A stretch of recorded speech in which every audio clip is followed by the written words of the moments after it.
What's up, friends? We're back. We're Black and Curious. I'm Kandron. Hey, now it is Dehjai. And if you've never been here before, welcome me, welcome you. And we talk about real life pop culture, reality TV, and the intersection between all of those things in real life. So today we have an intersectional topic. Yes. So most likely before you're seeing this clip, we're going to give you what we're talking about. So we're just going to imagine that it's right here. Child, I'm not even going to do that because I don't like those people. But somebody said something about people needing to get the fuck up and go to work this week. So, Jiminy Crickets. I was never so disgusted in my life. This is an aside, y'all. I'm so sorry. But if you know, you know. We don't have to say it. But like, girl, what the hell are you talking about? We are not like you. Okay? Point blank in the period. You've been wealthy all your effing life. So for you to sit there and say that people need to act like they don't want to go to work and to get the F up and work, like what? What are you talking about, sis? You probably got them children working in slave shops to make all that STEM shit. Yeah.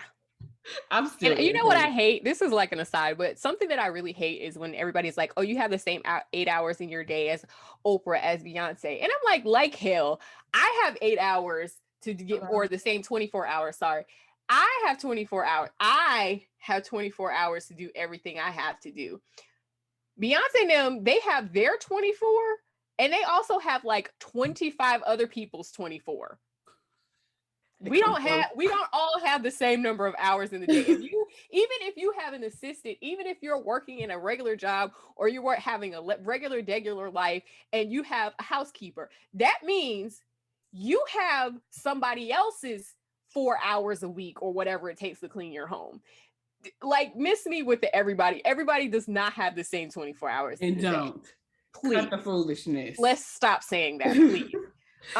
Girl, this statement absolutely should be hit onto the Twitter, like everything we just said. Because like, hello? Yeah. Y'all with the get up and work, nobody wants to work anymore. Like, baby girl, you got people working for you. And to the point of Kandron, it's probably like 10 of them. At least. And not to mention, like you said, the people working at the factory turning out your stuff, because you get in there 8 hours a day too. Sewing your little products that you getting off the Alibaba. Never mind. I don't like them. I don't do them. But Miss Kim found it in her heart to tell the people that this week that they just need to work harder. They need to get off of their asses and go the F to work, because nobody wants to work anymore. I'm like, bitch, what are you talking about? And like, then you be mad when the whole world is dragging you and people hate you and they say all these horrible things about you, but you set yourself up for failure, sis. Like, we was on Kim's team because we were not West. Who is we? Not Black and Curious collectively, y'all, but like we in terms of the community was on her team in the sense that she's being harassed by Kanye. Kanye made her a sympathetic character in our minds to the point where we were just like, yes, that's what I mean. In my mind, I disliked Kanye even more for making me feel bad for Kim. Right, that's how we got there. So she saw fit to open her mouth. Her privileged, always been wealthy, dad was an attorney. A high profile attorney, always lived in a nice house and did nice things. Lived in Calabasas, opened her mouth to tell other people they're just not working hard enough. They don't want to go to work.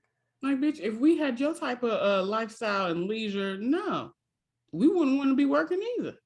Honey, and let's quickly making money in your sleep. And let's quickly dispel, dispute, disseminate this rumor, dismantle this rumor. This thing that people say that you have the same 24 hours in a day as Beyonce, Oprah, Kim, whomever else. And let's be incredibly clear that is not true. And it's not. They have their 24, and they also have 15 other people's 24s. As Dehjai said when we talked about this previously, The little people, the children probably in the factory that's sewing together Kim Spanx skims got their 8 hours too. Hello. So that's why you got billionaire status. So many other people's 8 to 12 to 24 hours. Girl, I'm so offended because I like that skim shit. It is comfortable as hell. The most comfortable pajamas I have ever bought. But I don't think I can buy them no more. It's what I've heard. But I am just saying, and I've heard that the Good American is good as well. Mm-hmm. I've heard it's good. But Chloe ain't said nothing. She just slammed her Jordan. But she ain't said nothing else problematic since that shit happened. And her co-founder is Black as well. So, you know. Get on the Good American. I ain't got none yet. And listen, to be clear, you don't even have to be at that level. It's like if you are doing okay for yourself and you have a cleaning service come in once a week or once a month or however often you have a cleaning service come in, you also have those people's 4 to 8 hours, depending on how big your house is. Mm-hmm.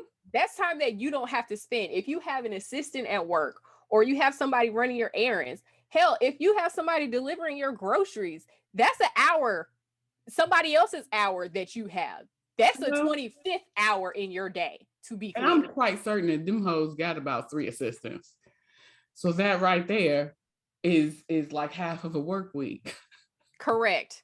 So tell a lie again, Kim. No, ma'am. Like, even people that are making well into the high 6 figures don't have the amount of freedom that she has. So the place of privilege that she comes from is so like egregious. And for you to be out here as Captain Save-A-Ho trying to, do some law reform. What is it? What is the thing her soapbox was called? So okay, I watched Wine and Chill. Shout out to Wine and Chill. Somebody, I don't know if it was her or somebody in the comments said, no, it was definitely her, said that Kim had a law school GED, and I about fell out because she's not going through the traditional like law school process. She's doing the apprenticeship, which I don't necessarily think is a bad thing. Like, I think that should be prioritized over the law school experience because it is such crap, but it is hell. And it is something that most lawyers, at least in most states, can say that we have in common, that we went through the hell that was law school. And that shit is not something that she can say she's been through, even if she passes the bar. And it's like, you have to do an apprenticeship, but you had a famous dad who was famous for being an attorney. I'm sure your network is rife with attorneys who will give you an internship and sign off on your credits whether you do them or not. She could probably pay a law student to go take that damn bar for her. Quiet as a cat. Spare me. Okay? Spare me. Like quiet as a scap on the loudest of keys. We have to bring that back today. Yeah, I'm almost certain that she could go pay somebody to take the bar for her and just put her name on it. I'm just saying, we don't all have the same. We don't all have the same 24 hours. And like I said, even if you can afford small luxuries, I know for me, I don't like grocery shopping. Before Prime started charging, I was ordering my groceries and having them delivered. Now I go pick them up. So I'm still having 30 minutes of somebody else's time that I don't have to be in the grocery store fooling around. You know? Still like the grocery store, but I do it depends on the store. I don't like doing a big shop, but send me to Trader Joe's with a little piece of time to wander around and think of some new things to try. I'm happy. Girl, can we talk about how, this is an aside, but Trader Joe's, y'all need to have the delivery system. Because, girl, the Trader Joe's be far. It does. Like, it don't be that many in an area. Like, well, that's how they keep the prices low, True. Well, we just got a second one, but that shit's still like 20 minutes away. It can be far and it can be overwhelming until you know what you're doing in there. First world problems. Stop complaining. But this is what I'm saying. Again, we don't all have the same 24 hours in the day. We do not. You may have an extra hour because you pay somebody to clean. You may have an extra hour if you send your laundry out, or extra few hours if you send your laundry out. Or you may have a whole entire staff of assistants and somebody sewing your clothes in Malaysia. Him. That's not funny. And that's not go to work. We're not going to play that game. So it is not about working hard. It is to not. be honest. It's about how many of other people's hours you can afford to exploit. Let's be. But here's the other thing. I also feel like, on the conspiracy tip, I feel like the government was like slid into those Kardashians DMs and was like, you know what, we need you to go out here and say this bullshit because Joe just said, like I reported it on the reality recap on Monday, this past Monday, that Joe wants people to go back to work. Okay. With gas damn near $5 a gallon. Girl, I don't understand. My thing is, like, y'all should have thought about it. Giving 2008, if we're being honest. It's giving 2007, 8. I can only hope that there's, I'm sorry to say this, a housing crash to follow, because I'd like to buy something, child. But like, so I also listen, y'all, we just talking at this point, so just catch the tea. I also about working to Russell Brand's podcast, and basically he was talking about how this whole thing is like a ploy to obviously get everybody in an uproar about the foolishness that's going on. His other thing was saying that, like, of course, oh my God, now I forgot what I was going to say, so we're just going to skip that. But like, to the point of getting everybody out of their homes to go back to work. Like, girl, we have so many people homeless and disenfranchised in the United States alone. All them buildings that are sitting empty, you could subsidize and turn it into places for people to live who don't have roof, a home, and shelter. Like, the hell? Yeah. So it's really just corporations justifying their existence. And let me say this while I'm here, and I'm not going to reveal my employer, and I'm not going to go too deep into this. Oh, no. But all of the money that they're using to get us testing kits to go back into the office, there are people in this world who are going to work every single day that probably need those testing kits. And some of these policies and the kits that they're ordering for us is completely unnecessary. It's completely unnecessary. Ain't nobody even talking about the good sis that took 2 years of our lives. Okay, nobody's talking about her anymore. Ooh, girl. So how magically that shit went away. That's an offline conversation. But yeah, like having, like I said, I'm trying not to go too deep into this, but like, there are people who need the actual testing supplies that, like, I'm going to work twice a week. I don't need to test more than once a week. Like that's pointless. So why are you giving me all of these supplies? Those supplies should be used for grocery store workers who were actually in harm's way on a daily basis, or postal workers, or whoever else that's in harm's way on a daily basis, not myself that's going to go work in my little cubicle or whatever twice a week. Like, for what? What? Again, once a week I understand, but anything more than that, it's just like, girl, I'm not doing that. It's a lot of shit I'm not doing. It's a waste of resources. Facts. A waste of money. Like, there's no money. Figmentally, we have no allegedly. We're out here spending money on shit that don't fucking matter, bro. Like, you got my thing for real is like this report that's been coming out as of late that all the great downtowns of America are vastly empty, and it's like, because we don't fucking need to be there. We don't need to be there. We don't need to be there. And like you said, housing is at an all-time high. We just talked about that. Girl. It's like, y'all can break some of this stuff up and turn it into condos for all I care. Like, we don't need to be in the office like that. We've been managing fine. Like, for most of us. Hell, let's talk about the damn student loans. We are all over the money thing in the government today.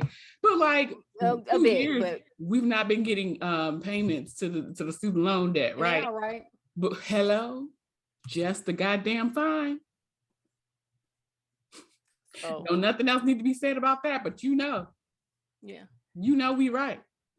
Like, all of this, we making preparations. Hold tight. I reported on this on the reality recap, so this is very much a plug for you to be watching on Mondays live. Okay, please. At 7:00 now. Thank you. But like, literally, like, the hell, for 2 years, And then you also let's talk about how they was able to give us fucking $1,200. All I'm saying is like, and I've always said this, if you want to stimulate the economy and do it fast, forgive student loan debt because the girls will go off. Hello? I know I would be out here buying all the shit because not right now. And I have been buying a lot of stuff, to be honest, that I probably wouldn't be buying if I had student loans right now. Child, the things that I would have. Let's the things that I would have. The things that I would have at this point, I would have saved plenty. I would have bought a house 5 years ago or a condo 5 years ago when the market was fine. You know. Oh, I remember my point now. It just came back. Russell Brand was talking about the housing issue, and basically either it was him or another podcast that I followed, but basically they were talking about how big business and a lot of like no, this wasn't Russell Brand. This is on TikTok. Look at me. I promise you I don't smoke weed. My brain is all over the place today. Like he was talking about how basically the people are going into what are predominantly Black neighborhoods and buying up all the property, buying up all. Oh yeah. And and he was like, in those areas, the prices tend to be the lowest, so that's why they're going there and buying up all of the property and all. So basically, people who are, you know, not making. He was like, I even make 6 figures and I can't buy a home. This is a white man. He works for Google. Let's just say, fuck. And we talked about this a little bit in our conversation about Harlem and watching the show Harlem. And we talked about gentrification a lot, but Miami is absolutely unrecognizable. Yeah. It is I'm not, it's not just me. One of my coworkers, you know, after going back to work or whatever, one of my coworkers was saying, and she still lives downtown, I don't, but she was just saying, she was like, you don't even hardly hear Spanish anymore. People aren't even speaking Spanish, which is wild. Like in Miami, if you heard Spanish every step of your day. So like the fact that there's nobody around speaking Spanish anymore is wild to me. When I lived in Miami, like my entire building was pretty much all Black and brown people, especially my floor. It was like all Black and brown people, all Black and brown. By the time I moved out, it was primarily white people and a few, like a handful of brown people. And when I go down to that same area now, it's like lily white. The way it's crazy. As someone who is like a visitor, like I probably visit Kandron the most in terms of like my friends. And like over the years, I think I came in the early 2000s when you first got there. Yeah. And then I came again like almost 6 years later. I've been like 4 or 5 times. Probably like 4 or 5 years ago, 4 years ago. Yeah, like it is vast. It was 2019. Okay, right. Because you were like, be prepared, you know, well, the first time, be prepared. Like a lot of people are going to speak to you in Spanish, which they did. And when I came the second time, it was not like that at all. Yeah. I mean, it was a different area too, but like it's almost heartbreaking because it's like the energy and the soul and the spice of the city is gone. And even like the certain things that were specific to Miami, like me and my coworker talking is like, Miami was just like kind of the chill city. So you come down here, you chill. It's like, you know, there was a time when you didn't need reservations to go have dinner. And then it came to a point where you would get reservations, but you could get reservations, you know, early in the day for dinner. Yeah. And the last time I was down there trying to like show somebody around, I tried to get reservations for dinner for us at like early in the day, like in the morning time, and everything is booked. Everything was booked. I had to go to like some, you know, like a good offbeat restaurant, one of my favorite restaurants in the city, but like one that's not kind of in one of the main areas. And like, so it's basically just turned into New York South. And it's unfortunate because the people who have built the city, whose energy and their blood and their sweat, their tears, everything that have built the city, Little Haiti, Little Havana, all of those places are just they're disappearing. They're getting bleached out. They're getting rezoned. They're getting renamed.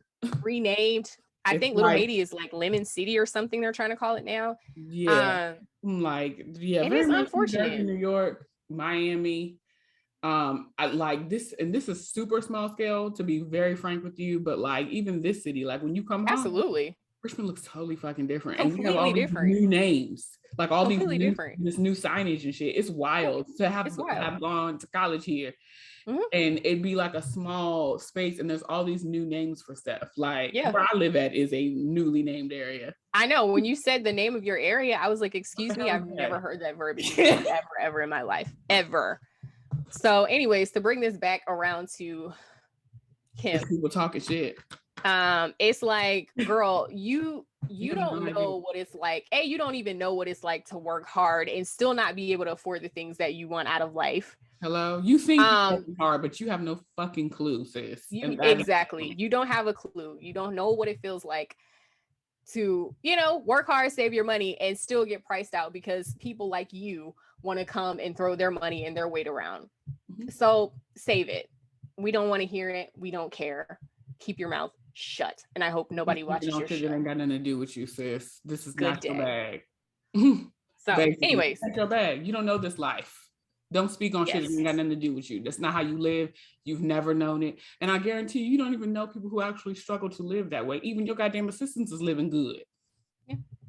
So, all of that to say, please, ma'am, relax. Give us your thoughts below. Drop down in the comments. Get in on the conversation. I'm pretty sure most of y'all feel like we do.